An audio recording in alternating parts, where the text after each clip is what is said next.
হুমায়ুন কবিরের নিরাপত্তা রক্ষীকে মারধরের অভিযোগ, আর এবার সেই অভিযোগ পেয়ে তার ছেলেকে আটক করলো পুলিশ।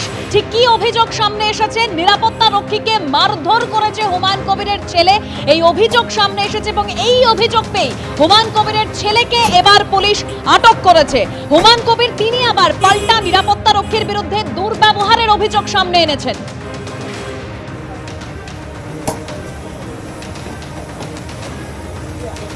হুমায়ুন কবির তিনি দাবি করছেন যে দুর্ব্যবহার করায় নিরাপত্তা রক্ষীকে বের করে দেয় তার ছেলে। তবে এই মুহূর্তের যে তথ্য, হুমায়ুন কবিরের ছেলেকে আটক করা হয়েছে। আর পুলিশ সূত্রে কি দাবি করা হচ্ছে যে ছুটি চেয়েছিলেন হুমায়ুন কবিরের নিরাপত্তা রক্ষী, ছুটি দিতে রাজি হননি ভরতপুরের বিধায়ক।